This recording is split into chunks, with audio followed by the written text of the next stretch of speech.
Dmitry Bivol. No, we're gonna go. We're gonna go. Sorry.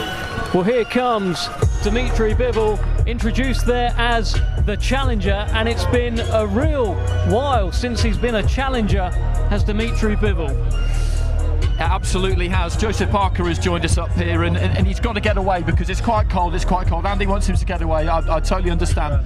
I've been addicted to your YouTube episodes that you've been dropping during the course of camp. It's been great insight.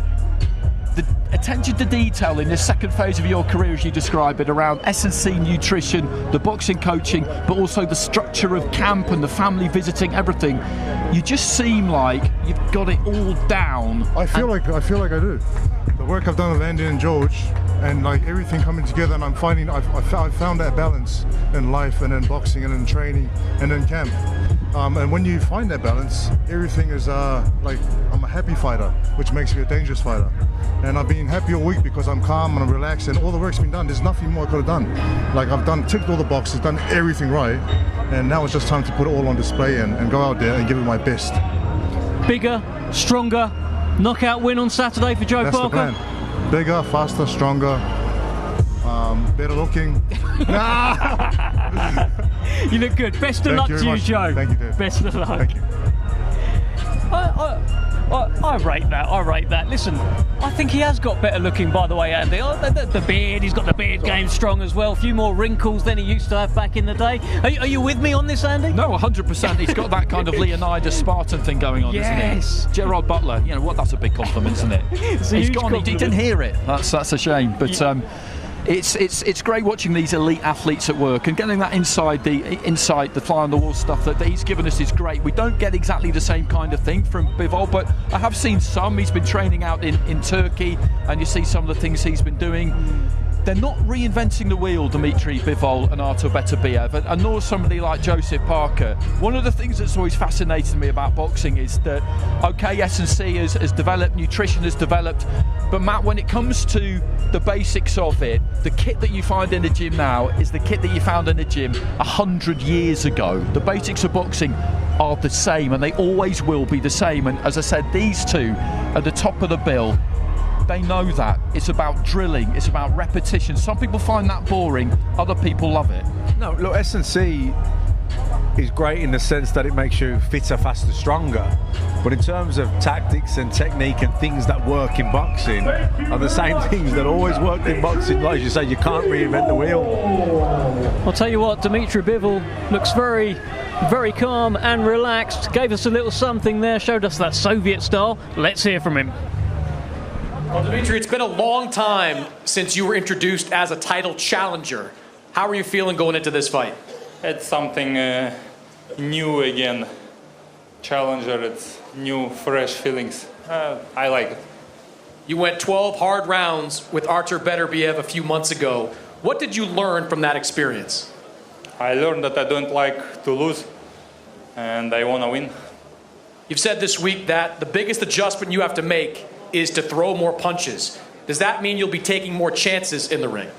Yeah, of course. Not only more punches, more movements, more better speed, more heavier punches. Felt his power for 12 rounds. Does that make you more prepared for it the next time around? It's not about to prepare against the power. It's more about to make yourself better and to be ready for all situations in the ring. Do you think this fight will look a lot like the first fight, or are you expecting a very different one? I'm so excited, like all of boxing fans, how it will be. This is why it's so interesting, I think. Good luck, Dmitry. Thank you. I'll tell you what, it sounds like Dmitry Bivol shares our excitement about Saturday night. He's excited on behalf of boxing fans. And that's just great to hear, because this is the elite end of the sport, and you want these guys to have that kind of attitude to it, and they both do. And now let's welcome the defending champion. He is a two-time Olympian, now undefeated as a professional with 21 wins. 20 of his 21 wins coming by way of knockout. He is the hard-hitting Ring Magazine champion and the reigning and defending undisputed light heavyweight champion of the world, Artur Beterbiev. Well, here comes the enigmatic, heavy-handed Chechen monster. The undisputed world light heavyweight champion Artur Beterbiev hasn't given much away this week in terms of his answers. Sometimes they're one word, sometimes they're two. His two favourite ones are "we'll see." I can't imagine Chris Mannix will get an awful lot out of him in the interview, but where we do get so much out of him is when that first bell rings and it is non-stop pressure. Yeah, constantly exerting pressure on his opponents because he carries that power as well, the nervous energy, the tension, the concentration factor. You know, and I was so impressed with how Bivol actually coped with that. You know, but he did come on strong at the end, and I'd imagine in this fight he may even try that final push a little bit earlier. It was rounds 10, 11 and 12 in the first fight that he was really in the ascendancy, and it just felt like Bivol was flagging a little bit, and maybe those championship rounds won him the fight last time. I think they did. I think that's exactly what happened. He came on really, really strong towards the end, and he needed to. He needed to. His corner were telling him that he needed to.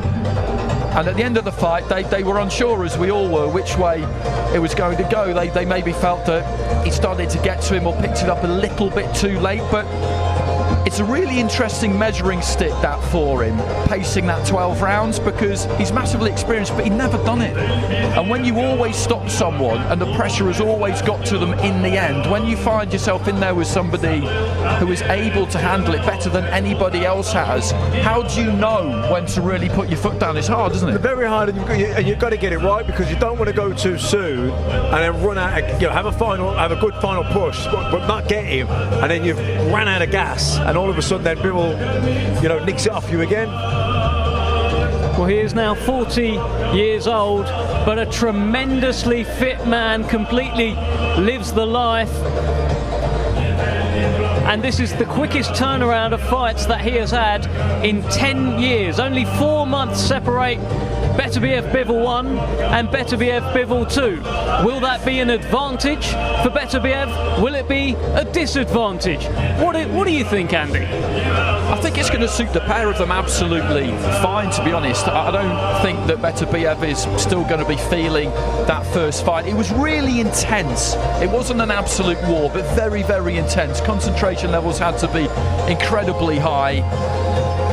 In terms of the physical nature of it, they both got themselves into incredible shape, and by the end of the 12 rounds they were pretty spent, but I think they'll have had a good amount of time to rest, recuperate and come again. And oh wow, B-Hop, the executioner, Bernard Hopkins, is just sidling in next to us, which is absolutely tremendous. Well, yes, we are watching a bit of a modern legend in Beterbiev in the ring. Delighted to have Bernard Hopkins, a real boxing legend, in our company. How are you, Bernard? I'm fine. How are everybody? Everybody sound good, look good? You look excited, good. Man. It's Saturday's blockbuster. Tell me about this main event. You've had a lot of joy in this weight division. This is a special fight. Look, this is a fight where Bivol wants to prove that he's still relevant and he's still the best at 175. Look, the light heavyweight division has always been a step to the cruiserweight, then some heavyweight, but this division is so,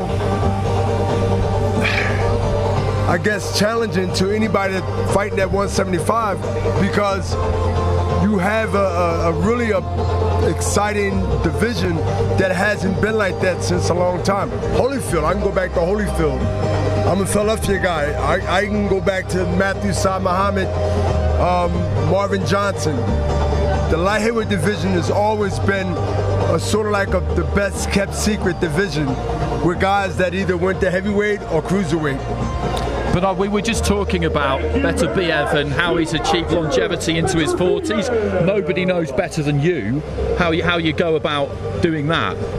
Well, he has to be himself and use all the skills that he has. I mean, both guys are really good, seasoned, know what they want to do. It's who do it the best. This is the type of fight where both guys are good at what they do. Whoever made the less mistakes will win. Let's hear from Artur Beterbiev. Well, Artur, here we are again. You and Dmitry Bivol, the undisputed light heavyweight championship, just a few days away. How are you feeling going into this fight? I'm not bad. Does it feel any different having experienced 12 rounds with Bivol the first time? You now have that experience to lean on? Yeah, it's different. Yeah, a little bit different, but it's good. It's good experience. You know, after that first fight, both you and your trainer, Mark Ramsey, said you can do a lot better the next time around. What can you do better? Everything. Everything. I will try to do everything better. Are you expecting a different version of Dmitry Bivol? Maybe. Maybe. We'll see. You got off to a little bit of a slow start in that fight. You've gotten off to slow starts at different times during your career. Is it important to you in this fight to get off to a faster start? You know, we'll see. Like, we never know how it's going.